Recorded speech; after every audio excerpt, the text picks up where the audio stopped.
Funding boost needed to overhaul entrenched disadvantage in schools.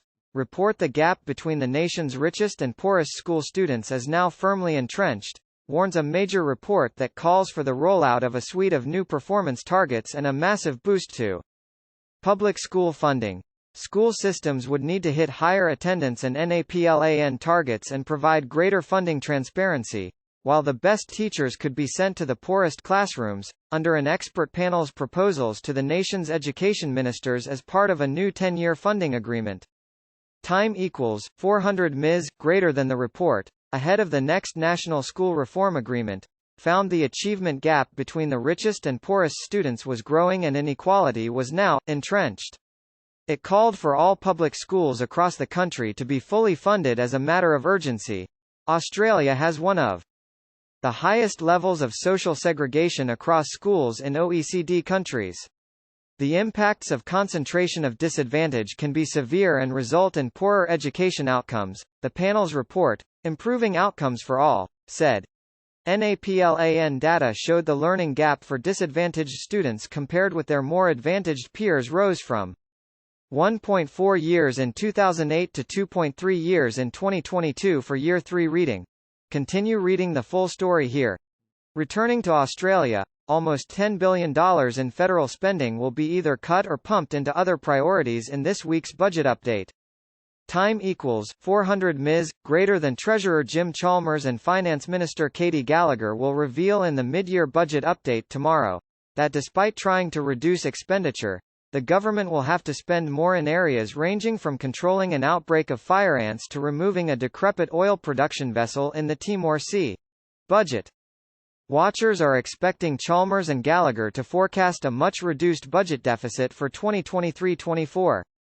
In May, they forecast a deficit of $13.9 billion, but monthly figures since then suggest the budget is about $9 billion stronger than expected. This follows the first budget surplus in 15 years in 2022-23 which, at $22.1 billion, is the largest on record in dollar terms. Learn more on the cuts here. And in an update to the Middle East conflict, Palestinians dug under crushed buildings overnight to recover the bodies of families killed in strikes around Gaza. It comes as Israeli forces battled militants in the territory's two largest cities, where many thousands of civilians are still trapped by the fighting. Residents said battles went on in and around the southern city of Khan Yunis, where Israeli ground forces opened a new line of attack last week. Battles were also still underway in parts of Gaza City and the urban Jabalia refugee camp in northern Gaza, where large areas have been reduced to rubble. Israel has pledged to keep fighting until it removes Hamas from power, dismantles its military capabilities and gets back all of the hostages taken by militants during Hamas' October 7 surprise attack into Israel that ignited the war. The Israeli campaign has killed thousands of Palestinian civilians and driven nearly 85% of the territory's 2.3 million people from their homes. Here's the latest on the war, from AP. Good morning, and thanks for your company. It's Tuesday, December 12th. I'm Caroline Schell, and I'll be anchoring our live coverage for the first half of the day. Here's what you need to know before we get started.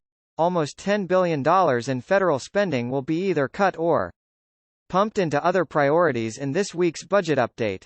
Former Indigenous Affairs Ken Wyatt says the voice referendum was too complicated as he called on National Cabinet to focus on closing the gap and reviewing Indigenous spending. A shortfall of 229,000 workers is looming across the infrastructure sector, with warnings it will add to ongoing cost pressures on everything from steel to quarry rocks. School systems would need to hit higher attendance and NAPLAN targets, under an expert panel's proposals to the nation's education ministers as part of a funding agreement. Australia's building industry is split over plans to end the use of engineered stone as major developers Lendlease and Mirvac back a national ban.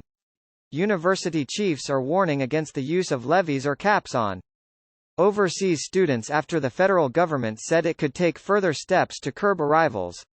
Overseas, smaller nations have lashed the wording of a draft text from the COP28 climate summit with one saying, "We did not come to sign our death warrant."